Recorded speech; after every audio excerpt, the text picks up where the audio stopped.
Hello and welcome. I think this is the 6th official episode of Season 2 of Evan's Game Plan podcast. We are joined here by Jared Kho. Man, an amazing tennis player, an elab expertise, and the best Filipino of all time. Give it up. Give it up. Everybody give it up. Jared Kho, how have you been recently? I've been doing well, bro. How about you? I've been doing great, man. Yeah. So I heard the tennis season is starting. We're getting out there practicing. How are you feeling right now about that? You know, I feel super excited about the season. I feel super confident in my game too, and obviously playing with you has been the best part of it. Yeah, me too, man. Tennis season, I'm so excited for it, man. And let's not touch on tennis first. I want to touch on about how where you're from, your roots, man, because you're an exchange student technically, yes? Yes. So where did all of this start? Where are you from, first of all? Let's talk about your city. Okay, so if you guys didn't know, I'm from the city called Bacolod in the Philippines. Bacolod? Bacolod. Bacolod. Yeah. Okay. Yeah, With a D. Okay, I heard. Yeah. And you liked it? What was it like? Well, it was obviously entirely different. Yes. I grew up on the other side of the world, basically. Tropical country. I was practically an island boy. And, Eating pineapples off of trees. Right. Yeah. And if you guys didn't know, I moved here my freshman year, which was 2022. Wow. And it's been almost 4 years this year. Congratulations, Thank you, man. bro. Seriously. So how was your time in the Philippines? How would you compare it to your time in America? It's just a bunch of like cultural differences. Yeah. The people here are obviously they're also very warm and friendly. Yeah, which- for sure. and It's I most of them. appreciate it. Yeah. Yeah. They made my time here very like fun. For sure. Very enjoyable. Like friends like you have made it like Thank you. I lived up to the American dream almost. Of course. Actually. Yeah, and that's not a lot of people get to say that, Yeah. And it, like that's a huge accomplishment for you and your family. Right. And yeah, so coming here, there's such a huge culture shock just wherever you go. I feel like especially America because there's so much here that, there isn't anywhere else. So like what would you say like compared to your like the living situation you faced in the Philippines and then the living situation you have here now, what was like the biggest culture shock? Definitely like school education was a big Oh, culture dude, shock. Yeah. dude, please tell the lunch story, dude. The lunch story. So, my freshman year, I first got here. My first ever week of Red Bank High School. I was still trying to figure out how like classes worked. I'll tell you this. In the Philippines, we'd all stay in one class for the whole day and have the teachers rotate and come in and out of the class. But That is so good. That's so crazy. right, and it's like backwards here. Like Yeah. we'd go to classes and different teachers and different classmates. But lunchtime came around and I didn't quite understand the lunch schedule. I saw that there was actually 3 lunch periods or like schedules, but I ended up going to all 3 of them and Eating every single time. Right. So after first lunch, I'd probably hang out in the counselor's office. And then wait till the second lunch would come around, and then do that. He's like, dude, I love America, Yeah, bro. I This was is like, amazing. Right? They feed me 3 times. So I'm like, this is amazing. But Yeah, dude, I wish. I mean, didn't you say in the Philippines your lunch was a lot longer? yes, lunch in the Philippines for my school there it was an hour long. What my friends and I would do, we'd go out and eat we'd go out to a restaurant like across the street. That is in middle school, right? It was middle school, yeah. We were like crossing the street, and food was pretty cheap too. Like 12 years old, just being like, hold up, I'm going to eat a Yeah, restaurant. Like, right. that's crazy. It was pretty hard to pass up, It was some good times like made there. Of And, course. Yeah, and just now getting into food. How was the food? I know you've talked to me about like how different the fast food menus were in the Philippines and how different just the food was in general. What was your favorites? Just give me kind of a rundown of Filipino food. So rice was obviously a staple, and I'd see myself eating that for like 3 times a day. And biggest thing is like fast food there. We had McDonald's, Burger King, and like we had Wendy's there too. Yeah. We had rice meals over there. We had chicken. We had like beef steak, and we had spaghetti for like McDonald's too. That is so crazy. So that's- Spaghetti at yeah. McDonald's. I found myself looking for those like meals when I first got here, but then I was pretty disappointed when I didn't see them. When you didn't see the mixed spaghetti and, Yeah. and this rice at KFC. That's what I'm Dude, saying. yeah, can we please put a picture up of the KFC menu in the Philippines? It is Yeah. actually so insane. It's so different. And I remember you showing it to me for the first time, and I was like, this is like the amount of differences between just the menu-wise, you know, and just like Right. y'all's palate, you know, for food. It's so different. Yeah, I feel like, for example, KFC, it started here in America as the original like menu, but Yeah. then Asian countries like the Philippines have like sort of made their own like menus, like Yeah, and like that. it's actually like very culturally important, like in like the Yeah. Asian countries. Like I've heard that like in Japan they like eat it at Christmas time. They Yeah. eat KFC at Christmas Really? time. Yeah. And it's KFC, like, yeah, wow. seriously. And like I've always been so shocked that it's such like an American, you know, oh, I'm going to KFC, I'm an American, you know. But then I see like other countries, like, I don't know, they've really embraced it. Yeah. Yeah. It's shocking that KFC is what they took, you know. So yeah, let's talk about your move to America. You said you got here 4 years ago. What would you say your biggest like reason behind your move was? Okay, so it was actually because of my mom. I'm not gonna get too much into the detail. Yeah, but, yeah, like, yeah, yeah. It all started when my mom like applied for a nursing job here, and that took place like maybe 2006. Yeah. Which was a long time actually, and the whole process of that. Wow, that Yeah. took a very long time. Right. So from 2006, and it was completed on 2022. Wow. So 16 years of that process. Did it feel like you were just waiting like impatiently, or was it like did it feel like a part of your life, like you were like waiting Yeah. for this to happen? Very. I was in kindergarten telling my teachers that, hey, I might not be here next year because I'm moving to America. Are you serious? But then I was like, well, year after year, and time goes by, I'm like, well, I don't think we're actually gonna go. Yeah. But then, Did you ever lose hope? kind of, yeah. Yeah. When COVID hit, and I was like, this might be it. I'm just gonna stay here for the rest of my life. Wow.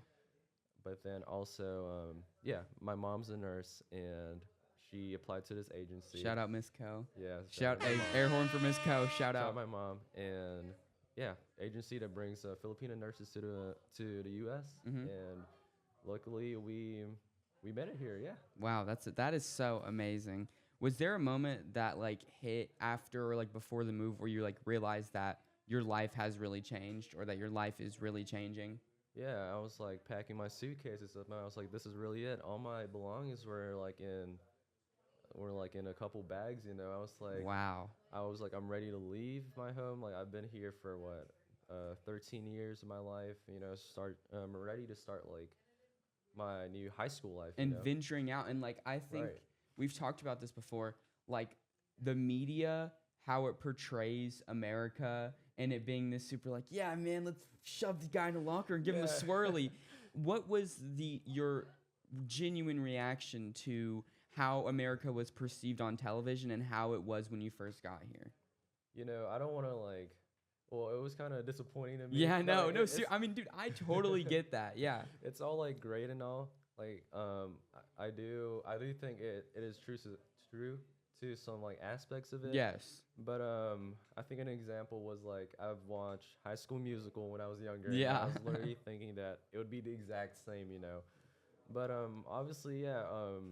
You guys are more like free here. Of course. Yeah. Yeah. It's very entertaining, you know. I mean, America is either like, I mean, there's stereotypes that I'm glad aren't the real depiction. Yeah, You know what I'm saying? me too. I'm sure you came here and you were like, okay, there's gonna be some weird things about Right, America, yeah. you know. But that's I'm sure that there's media about the Philippines too. That's probably like, oh, this is what it's like, you know, and it's depicted as this and that. Mhm. But it's like it's completely different when you get there. Right. So, what was your family's reaction or y'all's reaction to like the economical differences from America to the Philippines to America? Because I know that there is just a huge difference there. Yeah, economically, we were kind of like struggling, but we did have some like money saved up for our, you know, moves to America. I'm sure y'all were Yeah. waiting for a So very long like time. a dollar would be like 50 pesos, and then Wow. that could get you a lot. But here, it took us like a couple months or like even up to a year to like actually be comfortable with Yeah. life here, you know. How much could, so you said $1 is 50 pesos. Yeah. How much, like, what could you get with 50 pesos in the Philippines? That'd be like your dinner right there. Are you serious? I'd get like $1 budget a day. Actually, I could fit it into like 3 meals if I really could. What? Yeah, which is crazy. That, like, what kind, like, full course meals? Yeah, I'd say meal like you could go to like KFC and like buy the rice meals because they're really like fulfilling. You know, rice is really, Yeah, because you would talk about that, how like you would have, so you guys would have rice for every meal because it was so filling. Yes. Yeah. Wow. And I wish America would do, because like that makes you eat, I know. like if you eat just like 2 spoonfuls of rice, like, oh, I'm a chud now. You know what I'm saying? Right. But it's like after you eat 10 McDonald's burgers, you're like, man, I could probably eat like the Yeah. moon still, you know? It was like I always found myself looking for rice, you know, and I like how we paired that with like chicken and like beef and like pork there and like or fast foods, but obviously burgers here like I've also enjoyed. Right. I mean, They're dude, also really filling. if you know? can't enjoy burgers, bro, like coming to, I mean, obviously there were burgers in the Philippines, yes. Yes, Are they better here or in America? they're better here. Yeah, That's great. guys That are- is amazing. Okay, you that's guys- great to hear. Yeah, We best beat you burgers. on something. I mean, dude, it's a burger. If you don't have the best burger in America, what are you doing? You're lying. Yeah. So, do you feel like moving countries, like moving to a different country, changed your identity? Not quite. I'd still hold on to my Filipino like heritage and identity. I'm not like American in any sense, but Yeah. like the way I act could be American. Like viewed as American? Yes. But I still, you know, at home I still speak my language. I still communicate to like my friends. I'm Mhm. still like, yeah. I'm not like any less of a Filipino or anything. Of course, yeah, and I know that you had talked about how there's a pretty big personality difference just because of language Mhm. between your Filipino self and your American self. Is that like, yeah, there's like just a difference between you at Yeah. home and speaking to your peers that are Filipino and then speaking to your peers that are American. Yeah. How do you think that those, like, what is like the dichotomy of those two? Like, how are you different here and here? I guess like humor is a big like part of like how Filipinos get along, you know. Yeah. And also like for Americans too. So like different humor and like different mannerisms. Yeah. I find myself like you know, well, I guess I laugh like a lot with like my friends. Yeah, here. no, for But sure. I feel like when I talk to like my Filipino friends, like we just cackle like Over and nonstop. over, because I mean that's Yeah. like what you guys do, yeah. Yeah. Wow. See, that's I would never. I know you always tell me how funny that your dad is. Yeah, my dad is like the funniest man on I earth, really yeah. wish that like I could just learn your language so I could just know how funny your dad Yeah, is. Like but seriously. you're not missing like, a single thing. Like I treat my friends like the same way. Like Yeah, no, of course. yeah. And I think that's very important that, you know, I think that a stigma is put on like different cultures getting Right. along, and especially like people from other countries coming to America and being like, Americans are so stupid, you know, and treating them differently than people who are of their own. Yeah, and how do you feel like you've been able to adjust to American society and just like becoming peers with Americans? No, actually, I could say like the Filipinos actually look up to Americans. Yeah. Whenever they visit a country, like they were like treated as celebrities there almost. Wow. You know, so when I came here, I made sure to like treat everyone with respect. You know, and For and sure. So I found myself like making a lot of friends like doing that, which I was worried like I was gonna not fit in or anything. But Right. I felt pretty comfortable, you know, talking to you. During your freshman year, did you know a lot of English? I did, yeah. Okay. I actually began like learning English when I was like in kindergarten, like Oh, 4 years yeah. old. Also about your 4 years old. I know when you talked about your schooling, it was a lot different than America, as in also classes. You told me that you had a swimming class, you Right. had a handwriting class. Oh, yeah. Go more in depth than that. So yeah, like Evan said, I had swimming class. It would be like fifth period for us every day. Like that would be the end of our day. And then we had handwriting class, and if you guys didn't know, like I think my handwriting is pretty. It's proper. very, Yeah. very good. Yeah. If you look at mine, it's like it's like I'm doing a whole lot of this, doing one of these numbers, and Jared's just like, yes. No, It's like you're but writing to the king or something, all dude. thanks to my teachers, they really taught us well. and we had like home ec class that was still a thing for us, like all throughout high school. So that taught us like how to sew, like how to cook, which was my favorite part of it. We'd bake like every other day. Dude, that is so awesome. Home ec. I thought that was just like something in like media, you know? Yeah. Was it fun? Yeah, we actually got to do pottery too along with that class. That's so sick. So It was like everything put together, like Yeah. actually. So how did, you know, these differences from America and the Philippines and just how did it change your perspective on like opportunity and like hard work? You mean like the opportunity? Yes, like in here America, and just okay. like like what it took to get here. Well, I think we got to like actually live our dreams here in America because if you guys didn't know, like the Philippines is kind of it's a poor country, I'd Yeah. say, in some parts. So it'd be like difficult to like reach your dreams, like say buy a brand new car and stuff like that. And so I feel like it's so much easier here in America, and you're so much more free. My dad actually like lived up to his dream of getting a brand new car here when we got here, and he was really happy about that. That is amazing. So What is like what would you like the people to know about the Philippines that they may get wrong? we're really friendly people. We'll treat you with like the most respect. It's a really nice country. The parts that you see that on like TikTok or like Instagram, they're not the true like Philippine like experience. I'd say like you got to go out there and like live, you know. The ones I've seen on TikTok are just like people like on like motorbikes and like Yeah. running into each Okay. other and throwing mud No, balls. that is actually true. Like tricycles and stuff. My grandpa owned one, and yeah, but it's not like the whole like Philippines. If you looked at like Manila, like BGC, that's like the Dubai of like the country. Yeah. It was really like civilized. And When stuff. you showed me pictures of Manila, I was like, this is literally like New York City, Yeah, you know? that's what I'm saying. It's beautiful there, and I feel wrong like when you first told me you were from the Philippines, I really imagined it as just being like, you know, like Yeah. like houses stacked on top of you know what I'm saying? Yeah. I seen it as like a third world country, you know? And I just think that I don't know, it's crazy how like culture really like changes your knowledge on things, you know? And it's like things that I had no clue about. I would never know until I met you, and I would have just kept thinking the same thing about the Right. Philippines. No, the third world country part of it is true. Fortunate enough, I grew up with we were comfortable with life there. We weren't like the richest or anything, but Right. I was really shocked. Like when I came here to America, like I was like I almost like I didn't see this whole part of like the other world, and that blew my mind. I was like, there is so much more to see here that I thought I lived like my whole life here. Right. And Yeah. I'm sure like you know when people say like you know like Tennessee feels like our world, you know, like Yeah. this feels like everything we know. So Yeah. it's like when you were in the Philippines, it felt like your complete world was already mapped out for Yeah. you. And then it's like you came to America and it's like that just like expanded. I was like, I don't really have anything else to like see, you know. But when I got out here, it was like a magical experience Yeah. for me. I was How really happy. just how was it emotionally? Like just moving and just because I know that being away from your friends and your own place of birth, you know, Yeah. could be hard.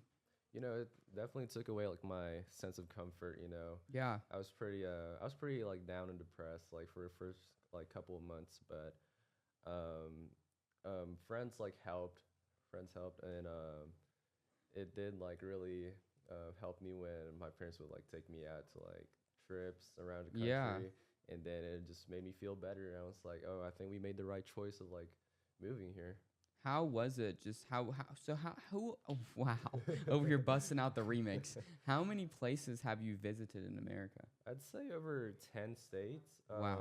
My favorite has to be like Chicago or like Vegas. Yeah, those are And, very good yeah. picks. So we moved to like the eastern part of like America, Tennessee, and then when I went out to the West Coast, I think that's like what Filipinos like mostly see on like Yeah, social media. yes, It's like for the sure. western part, like California. Yeah. And then, sunglasses, drinks, just giving you one of these. It was like it was super cool there. But super American. Yeah, super American. But then when I came back home here in Tennessee, it's like super warm and like welcome, friendly people. Super comforting. Yeah, super comforting. Yeah. If you say thank you to someone in New York, they're gonna be like, "What are you talking about?" and spit on you. You know what I'm saying? But it's like if you leave somewhere and don't say thank you in Tennessee, they're gonna be like, "Boy, I'm gonna come get you." You know? So I was gonna actually tell you, like people in the Philippines, we don't say like "have a good day" and like "thank you." You know? What? It was just sort of like understood. Like you weren't being rude or anything at all. But then I found that weird. No offense to y'all, but I found that weird. No, of course. Because the first time I ever heard it, I was just like staring at the cashier. I was like, have a good day. Like, okay, bro, I will. I got used to it because like that's when I found out that's what you guys find here respectful. So then I enjoy like respect. I mean, I think like adaptation is like one of the biggest parts of moving anywhere, and I think that you've adapted very well. Yeah, like when I first met you, I was like, maybe his parents are from. I didn't even know you were like you had just gotten here. No. I mean, seriously, you have adapted so well. Yeah, my whole entire self was from like a different like part of the world. But I feel pretty natural with like the American like language and like mannerisms. Yeah, right. I mean, dude, you're on a podcast right now. Did you ever imagine that? You know what I'm saying? Yeah. Right. It's crazy. So now let's get into more of the tennis journey. We explained how Jared Kho is now here, and now let's talk about what he does here. He's a tennis maestro, man. Okay. So when did you like start playing tennis? It was about a couple years ago, summer of like 2024. I first picked up a racket. My mom bought me like my first racket, and what kind of racket was it? It was just like a Wilson like beginner racket. Oh, like I still have it. The academy ones, something like that. Yeah. And we just went to court, like a tennis court one day, and then we just hit balls, and then I found out pretty like it's stress relieving, when you get to hit the ball, it just takes your mind off everything. 100%. Yeah. Unless you're in a match. If you're in a serious match, that's all you can think about, really. But getting out there and just two people just rallying to each other is very, very stress relieving. Yeah, really. And I found like the community, the tennis community was very like chill and like welcoming too. Yeah, for sure. So when did you know that you like really wanted to play? A couple of friends like told me to join a tennis team like the following year. It was 2025, and I was like, well, I had played soccer like the year before, but I didn't really enjoy soccer, so I wanted to try a new sport, and then I felt like tennis was like just waving at me. Yeah. So I just hey, I'm tennis. Yeah. Come on over here. Yeah. And so you started your 2025 season off as a newbie, a newcomer. Yeah. What was your rank? My last year was my first ever tennis year, and I was ranked third on the team. That is great, man. That is amazing. So how did it feel coming in, being sort of like a high rank, but being like a newer player? Were you scared? I definitely was. I felt like I didn't belong there, but I obviously like put work into it. Like the whole 2024 summer, I was out there on the courts. Yeah. Yeah. Reminds me of this summer. Yeah. Yeah, and dude. also this summer too, me and Evan like put a lot of work. Yeah, dude. We've been playing like since August, man. Yeah. It's just it's way amazing. ahead of the season. We were out there like, giving it our all. Literally, dude, the amount of hours we've put into a tennis court is probably insane. Yeah. It's a lot of hours, man.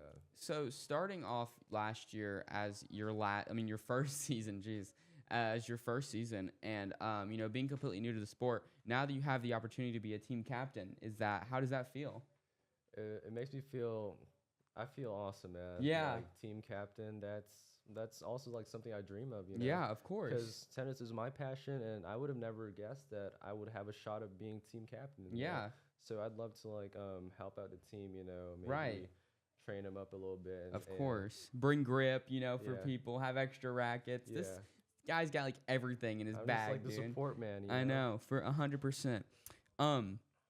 Yeah, so becoming a team cap, like you work, do you feel like your hard work that you put in paid off?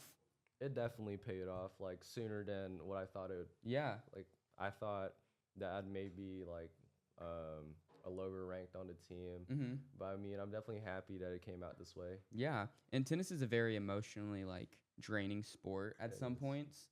So it's like, I know that, like, dude, after a bad game, like, you could feel like, you're not even good enough or you don't deserve it, But I think that finally getting to, like, a position where you're a leader, like a team captain, makes you feel like, okay, now I'm really here, know? Are you excited for this year's season? I am really excited, and I get to share it with my doubles partner here. Yes, sir. Number one doubles right here, me and him, bro. It's gonna be crazy. And we're gonna play one heck of a season this year. Just CSAS. So last time when I did the answering thing, the questions thing, Wisdom actually put an answer in and said CSAS is gonna smoke Red Bank in tennis. Oh no! What do you respond? How do you respond to that? Man, not this year. Evan and I, we put a lot of doubles work, so you guys should watch out. Y'all really gotta work hard, man. Seriously, it's gonna be a great time though. Yeah. Okay, so I think we should get into the game called Music Match. I'm gonna give you a couple of pictures. You're gonna tell me the story, and then you're gonna line it up with a song. Okay. Okay. I got that. Alrighty. So let's start with. Oh, this is a very good story. Oh, this one. This one. Oh, okay. So this is. We put it up on the screen, so you don't get it. Okay. So if you guys couldn't tell, I'm actually wearing the same shirt. Oh, I didn't even realize. That's crazy. Because when I picked up the shirt this morning, I was like, this reminds me of football season. Yeah, dude. So I just want to like honor that time, when me and Evan were filming the football games. But let's. Okay. So this picture, there were cops in the background in the football field parking lot, and if you guys couldn't remember, that was the Red Bank versus Tyner game. Yeah. And a brawl broke out, and then, and lots of people like being thrown around. And it was crazy. It was crazy, but we were informed like there was like some gun violence going on. Yeah. And so me and Evan were scared to death. Dude, we were freaking. Because, dude, the game before, like, somebody had broken into the press box and was like, hey, Evan, hey, Jared. So it was, like, random man. Like, he just broke in the press box. And we thought we were, like, safe there. But somehow he, like, breached through, like, security and everything. Yeah. So I think the song had, like, matches with is, like, the police song. Yeah. Yes, for sure. The Easy E song. Yes, that's valid. Yeah. Okay, so let's go on. Oh, this is another great time. Oh, yeah. So this was Homecoming 2025. Yep. And this was also after like a football game. Evan and I were filming, and then we crossed over to like the. We didn't even plan on going to Homecoming. Yeah. That was the thing. Because we were like the football game would like take up like the entire night. Right. But this was one fun night. It was unplanned, but I think I'd go with the. When your heart feel weak, your mind count on me, throw it in, yes. Yeah. Dude, that whole vibe. Yeah, it reminded me of like every time we'd go and film, we'd listen to No Ceilings, and dude, that was a great time. Evan put me on that. Yeah. Dude, I missed filming the football game so bad. Yeah. So much fun. It was one good season. Got another memory here. So me and Evan, trunk or treat, we were dressed up as like performative males. I know it's not spooky or anything. Dressed up, right? Yeah, that was but just we are. Yeah, we embody. Yeah, we embody that. I'd say Bags by Claro. Bags by Claro. That is so valid. Yeah, it's because we were like singing that song. Playing that on guitar we were too. Playing that. I forgot about that. Yeah. Okay. Bags last one. Just dude. If you remember this, like this was literally. The first time. The first like football game. Yeah. It's one unique like experience, like the first ever like football game we filmed. Mm-hmm. I don't think there's like one good song to like put with this, but I have to put like the song like you dropped. Like it was your album, Stars and Stripes. Yeah. Stars and Stripes for this one. It's serious. I don't think that I could like. I remember it like we were so concerned because it rained. Yeah. You remember that it rained that like while we were at America's Thrift Store. Yeah. And we were like our first game might get canceled. Yeah. And we were so worried about that. Yeah, because I was like I was so hyped to like get out there and film. We were so hyped. So that was an amazing time just filming football games, everything. So I know you have a pretty interesting capstone project that you're working on. Yeah, we do. You want to go ahead and elaborate on that? Okay, so if you guys haven't like seen us yet, I work with a group called the Transportation Locker. It's with my friends Colson, Jared Gonzalez, and then Cannon Culpepper, and we aim to like bring bicycles to Red Bank High School students in need. So whether if you might need it for going to school, going to your sports, after school activities, or maybe even like just for fun, then we're the perfect program for you. We actually launched a survey last week. Oh my gosh, look at this big shocker, Roar Hey. store order. Wow, thank you so much. Really? Shout out Kinsley. Thank you. Thank you so Shout out. much. The main roast coffee. I don't know if have orders started to come in yet?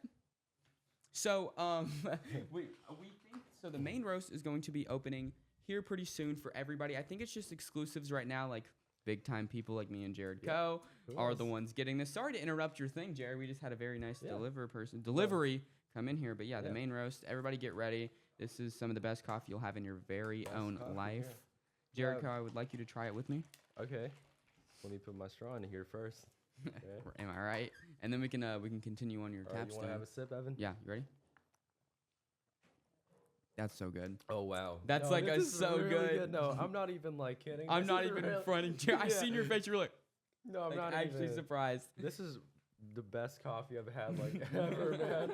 Okay, but like I said, we're a bike lending program. If you're ever interested, feel free to like talk to me or my group mates. Yeah.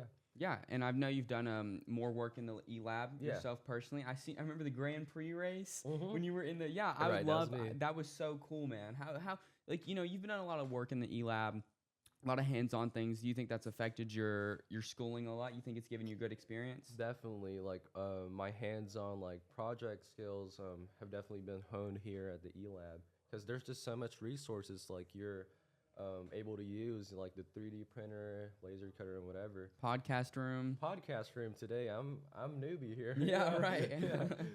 But yeah, definitely, and also Mr. Craig has taught me a lot of valuable skills that I will take on in the future. 100%. I 100% agree with you. And Jared Kho, I think we're going to be wrapping up our show here soon. What would you say your message to the youth is? Definitely just live without regrets. You know. Yeah. Don't dwell on the past. You know, just keep moving on. I'd say it's the biggest like advice. All right, Jared Kho, I'm excited for Alright. this year's tennis season. Me too. This has been my game plan. This was Jared Kho's game plan, but never lose your game plan. Never lose it. And we're done.